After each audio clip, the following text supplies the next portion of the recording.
देखिए, जैसा कि कांग्रेस पार्टी का जो मेन राहुल गांधी जी के जो इंस्ट्रक्शंस है, वो बोलते हैं कि अभी राजनीतिक छोड़ के और समाज सेवा की जाए। तो नागपुर क्या, आप महाराष्ट्र क्या, ऑल इंडिया लेवल पे हमारा जो डिपार्टमेंट है माइनॉरिटी, उसके नेशनल चेयरमैन नदीम जावेद जी के इंस्ट्रक्शंस है, जिले जिले लेवल पे राशन किट हो, दवाई हो, या किसी को अगर हॉस्पिटल में प्रॉब्लम जा रही है तो उनकी मदद की जाए। ये लेवल पे हमारा काम चल रहा है। तो में ऐसा है कि घूम फिर के बात आती है केंद्र सरकार की जवाबदारी और बेरोजगारी। तो हमने 2014 के बाद से जो तरीके से देश का इकोनॉमी हैंडल करने का काम चल रहा है, हर बंदा बोलेगा कि बेरोजगारी लेवल बढ़ते जा रहा है। और दूसरी तरफ अगर इस कोरोना काल की बात करें तो पिछले कोरोना काल से भी आप देखिए, प्रधानमंत्री जी ने एक घोषणा की थी 20 लाख करोड़ का पैकेज। पैकेज का आप खुद एक पत्रकार हैं, आपको प्लस पूरे नागपुर की बात कीजिए, हम हिंदुस्तान लेवल की छोड़ दें, किसको उस पैकेज का फायदा मिला है? ऑक्सीजन लेवल की, ऑक्सीजन की जब बात की जाए, ऑक्सीजन का ये प्रोवाइड करना होता है केंद्र सरकार का।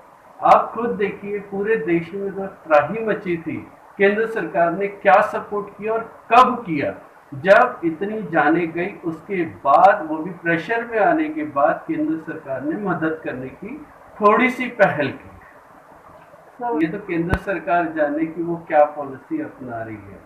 आज भी बोला जा रहा है, जैसे हम यूपी की बात करें, मध्य प्रदेश की बात करें, जो गंगा के नदी में हमारे को लाशें मिली है उसकी बात करें, इसका सवाल कोई नहीं उठा रहा है।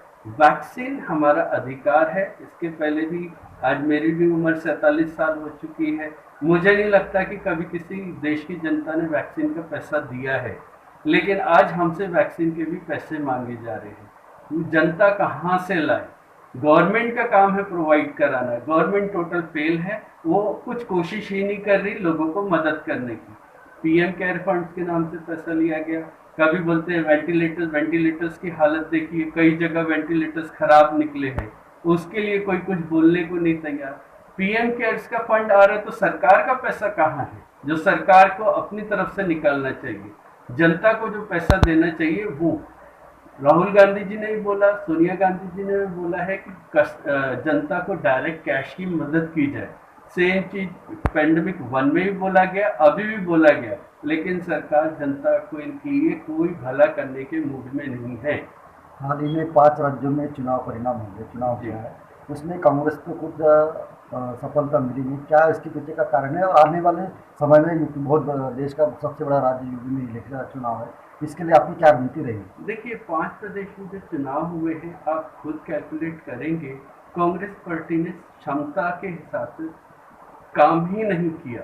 हमारा था, जैसे आपको स्टार्टिंग में ही बोला कि हमारे को इंस्ट्रक्शन से पहले सेवा।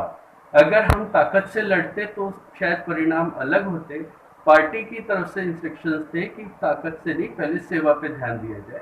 अभी आगे देखिएगा, पेंडेमिक अगर खत्म होता है, या खत्म तो बोल नहीं सकते, कम होता है, पार्टी ताकत से लड़ाएगी और हमें लगता है उत्तर प्रदेश में हम काफी अच्छा प्रदर्शन करेंगे। 2022 में नागपुर में मनपा का चुनाव है, उस चुनाव के लिए आपकी क्या रणनीति रहेगी नागपुर शहर को लेकर? जनता लोकल लेवल पे इतनी ज़्यादा त्रस्त हो चुकी है, कॉरपोरेशन लेवल पे आज यही का डिसीजन नहीं ले पा रहे और कुछ भी उलझ जुलझ डिसीजन ले रहे। हम श्योर है कि 2022 में हमारी नागपुर म्यूनसिपल कॉरपोरेशन में सरकार बनेगी और कांग्रेस का मेयर बैठेगा। तो गवर्नमेंट से तो लोग परेशान हैं, वो उनकी घोषणा अलग होती है और काम करने का तरीका अलग होता है। इन्होंने तो बोल दिया कि हमने सब कुछ प्रोवाइड कर दिया, लेकिन जब हम बस्तियों में जाओ तो पोजीशन पता चलती है। अभी भी मैं एक आपको लिस्ट दे दूंगा, हमारी एक कार्यकारी कमेटी बनी है, नेशनल चेयरमैन नदीम जावेद जी ने बनाई है, उसमें 9 लोगों को लिया गया है और जो पूरे इंडिया लेवल पे कोऑर्डिनेट कर रहे हैं, स्टेट लेवल से, डिस्ट्रिक्ट लेवल से, और हम उनको राशन किट्स प्रोवाइड करवा रहे हैं। सर, आप केंद्र सरकार 2014 से जब से आई है, तो ये सरकार का एम है माइनॉरिटीज को हिट करना। वो डेवलपमेंट की तरफ सोच ही नहीं रही है, सिर्फ सामाजिक एक दूसरे के प्रति द्वेष बनाना, नाराजगी प्रकट करना और आपस में लड़ाना। शिक्षा तो बहुत दूर की बात हो गई, उसकी तरफ से तो उनका ध्यान ही नहीं है। अभी शायद कल ही डिसीजन आया है कि 12वीं की परीक्षा रद्द की जाती है, लेकिन आप उसमें भी देखिए कि एजुकेशन मिनिस्टर कहाँ थे, उनका रोल क्या था। ट्वीट आया पीएम का, उसमें रक्षा मंत्री भी थे, होम मिनिस्टर भी थे, एजुकेशन मिनिस्टर कहाँ है जिनका मेन रोल होना चाहिए, चेक कीजिए। तो केंद्र सरकार अगर इतनी संवेदनशील होती तो कब से ये आंदोलन खत्म हो गया होता। उन्होंने इस आंदोलन को बदनाम करने में कोई कसर नहीं छोड़ी। रही बात, आज मेरे ख्याल से 500 के ऊपर किसान शहीद हो चुके हैं और सरकार का एक स्टेटमेंट नहीं है कि हाँ ये हमारे भाई है या हमारे बच्चे हैं। प्रधानमंत्री के लिए देश का हर नागरिक एक बच्चा होता है, उनकी तरफ से एक स्टेटमेंट नहीं कि हाँ भाई तुम आओ बैठो और मैं तुम्हारा हर चीज़ हल करता हूँ और जो कानून तुमको नहीं चाहिए वो मैं रद्द करता हूँ, ऐसा कुछ नहीं। सर आप एक कांग्रेस खाली अल्पसंख्यक के लिए काम नहीं करती है, वो सिर्फ ठप्पा जबरदस्ती का लगाया जाता है अपनी राजनीति चमकाने के लिए। पार्टी हर लेवल पर हर समाज को साथ लेके चलना चाहती है और करती भी है।